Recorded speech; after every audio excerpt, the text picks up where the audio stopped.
Number 10. Beetlejuice. This is the other film I pretty much gave away was going to be on here in my Tim Burton video. This is my favorite Tim Burton movie. Why?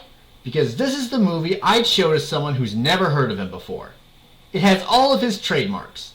Gothic imagery, creepy yet likable characters, inventive worlds, a comedic yet macabre tone, the list goes on. This is another movie that scared me at times as a kid. I think most people were scared of the snake, but for me the scariest part was when Barbara pulls her face off. Much like The Nightmare Before Christmas, this is a movie I enjoy so much I want to see more, most notably with the title character himself, Beetlejuice. This is one of my all-time favorite characters, period. I love it when a movie can take something that on paper I shouldn't like and make me like it anyway, and this guy is one of the best examples of that. On paper, I should hate this guy. He's obnoxious, he's a pervert, he's disgusting, and even though I think his voice is actually pretty cool, he talks so fast with it sometimes I can't comprehend a word he's saying. But at the same time, he also manages to be likable, funny, and just entertaining as hell. There's a sense that he doesn't care what you think of him, and he'll just do whatever he wants if he finds it fun for him. And it's kind of hard not to admire that. It's one of Tim Burton's finest that any fan of his should make sure they check out. Number 9. Freddy vs. Jason. Some of you might be kind of surprised to see this on here, because the reactions to this movie are pretty mixed. But I think the consensus on Rotten Tomatoes says it best. It says, fans of the two franchises will enjoy the showdown, but to everyone else, it's just your everyday slasher film. And that sums up this movie perfectly. If you're a fan of the Nightmare on Elm Street franchise, or the Friday the 13th franchise, or both, you'll love this movie. If not, and you're looking for something new and groundbreaking that'll change your mind, then this is not the movie for you. I love both of these franchises, so therefore I love this movie. This movie goes out of its way to make fans of both film series happy, giving both of these iconic killers time to shine and do what they do best. So whichever one you like more, you'll be satisfied. Freddy fans will enjoy Robert Englund's trademark performance, and watching him torment Jason in the dream world.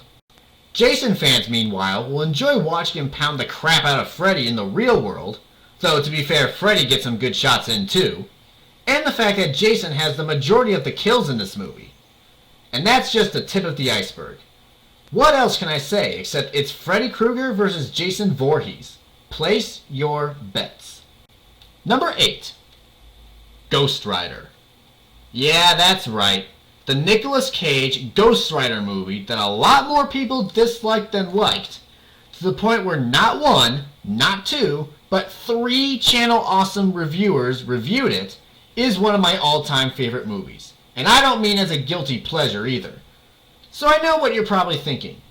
How and why is this possible? Well, let me put it to you this way. When the Nostalgia Critic did his review of Commando, his thoughts in a nutshell were that while the movie was flawed, it's just too awesomely badass and fun to watch to dislike it. This is my Commando.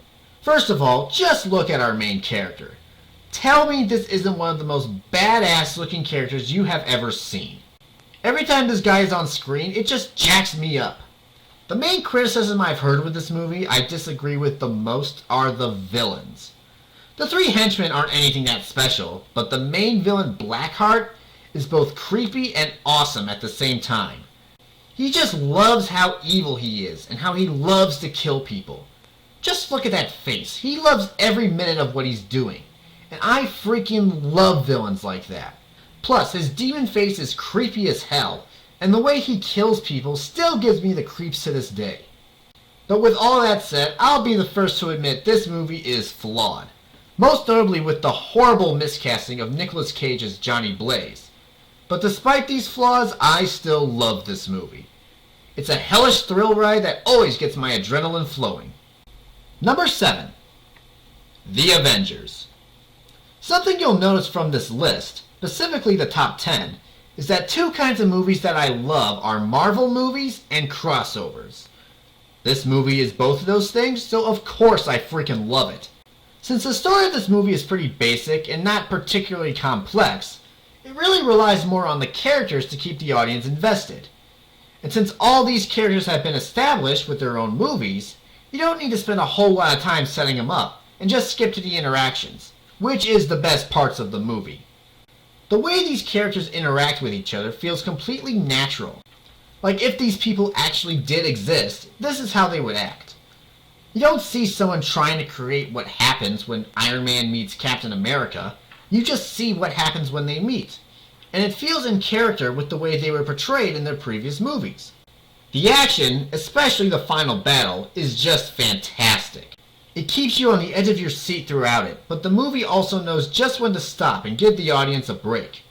Much like Freddy vs. Jason, the movie makes sure everyone gets their time to shine.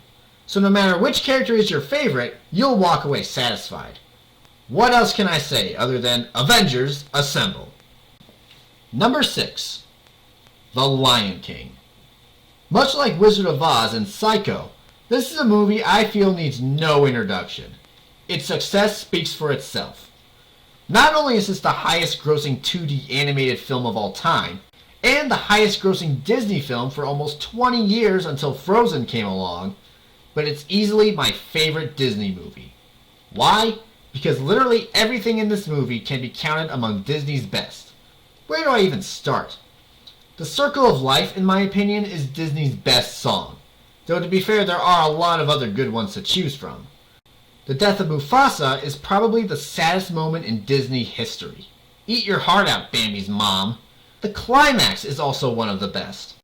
I don't know if I'd say it's the best. I mean, Hunchback and Robin Hood have some good ones too, but I dare you to tell me you're not hyped as hell watching this one. The villain is, you guessed it, one of the best. Even though Hades will always be my favorite, I'd still put Scar in the top 5 without question. In fact, this whole cast of characters is probably one of Disney's best. With pretty much every other Disney movie, I can find at least one character I could do without. But not here. I enjoy all of these guys. And the story, what can I say? It's Hamlet for kids. You'd think that'd be dead on arrival, but it's actually told in a way that finds the perfect balance between what both kids and adults would enjoy. Do I even need to say more about this movie? Long live the king.